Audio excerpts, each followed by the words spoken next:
I'm Yoshi on the go, and this is the start of a brief new series where we rate all of the levels in Earthfall. And we'll start doing that by going through a basic walkthrough of the level. I give some thoughts, maybe some constructive criticisms, and I'll give it a rating. And my ratings, I don't really like giving ratings, so in this case I'll just give it like thumbs up or sideways thumbs or thumbs down. Maybe a 2 thumbs up if I really like it. But let's get started. Remember the name of this town. I don't know. Doesn't really matter anymore. To start, Supply Run, our very first map and our introduction to the world of Earthfall. Unless you play out of order. If you're one of those rebellious souls, then that's fine. The level starts with our team coming up on some abandoned police cars on the outskirts of town. Certainly a very ominous sign. Immediately to the right, there's this garage that introduces us to some of the weapons, like the machete, sometimes a fire axe. And there's always going to be some weapons, health items, and these. What is this? Got a barricade over here. Oh wow, a barricade. We can fortify our own structures. That's pretty neat. And oh, look at that. It opens up just for the humans. That's really cool. I like what this does in terms of gameplay because it teaches us how to use some of these items before we get into some serious combat later down this road right here. Here's the sapper! Sapper's gone! Looking forward to teaching my kids basketball one day. It's like nothing even happened. Towards the middle of the street, we are blocked by this barricade and are prompted to enter the house in the left, which provides us with our first big weapons stash. Out the back door, hopping through some yards, and we come across this garage, which is another important teaching event in the game. Wow, that's a lot of weapons. Wow, what are all these barricades for? I wonder what this button will do.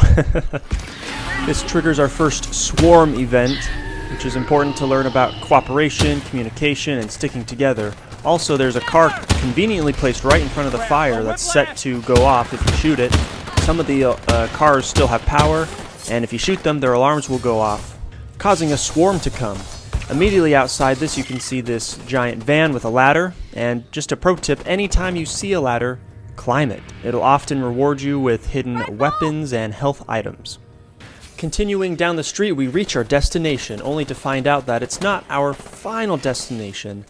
Oh, and by the way, anytime you see this Earthfall logo, definitely check it out, because that means there's a weapons or health supply cache close by. Going around to the back, we see a boarded up fence and these highlighted items. If you didn't pick up the melee weapon in the garage earlier, then you'll be introduced to the fire axe, which in this case, melee weapons are required to hack down this fence in order to proceed. As you can see, blowing it up won't do anything, shooting it won't do anything, you have to use a melee weapon. I really like this gameplay mechanic because it introduces us to melee weapons. Before you jump out into the great wilderness beyond though, go check out the scaffolding in the back. There's always a gun and some health packs. Every single time I cross this fence, I just love coming into this backwoods area. It reminds me a lot of my backyard growing up in Washington State, my cute little town of Sammamish. And for some reason, a beast spawned. Usually a boss does not spawn here, so I'm a little surprised that one did. That just shows you some of the dynamic gameplay potential of when these guys might spawn. A quick walk through a muddy backyard trail brings you to this beautiful open swampy area and back to the main road, which quickly leads to Zippy's storage and a van filled with a ton of supplies. I wonder what this could mean. Storage facility, but it's blocked off. We need to look for a way in. Traveling between these two cars always spawns a boss, so be prepared for that.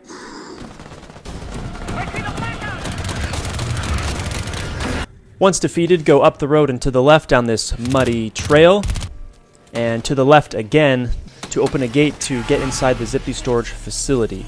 This will trigger another swarm.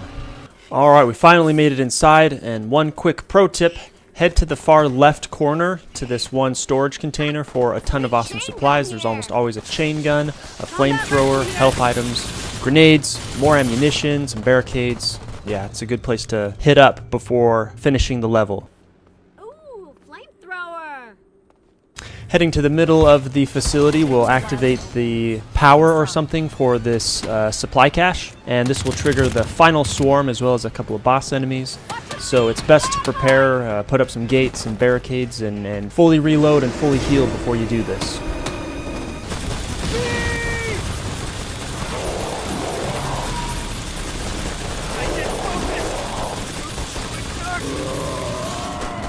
Oh sure, Jonas killed the beast. I mean, I only had a chain gun and Jonas killed the beast. Yeah, whatever. Once you've survived long enough, the doors will open and you can run inside to finish the level. This is a...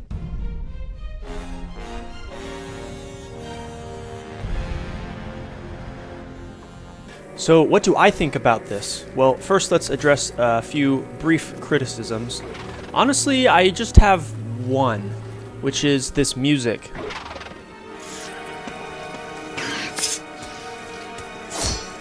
There's nothing inherently wrong with the music itself, but I feel like it just doesn't really fit, and it's honestly pretty distracting whenever that does pop up. Another general improvement I like to see in the game as a whole is having checkpoints.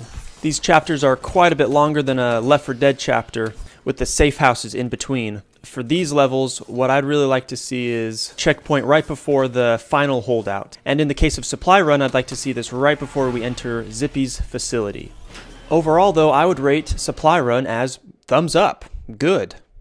It's not just one of my favorite levels in the game, but from a practical gameplay standpoint, it does a fantastic job of introducing new players to the world of Earthfall.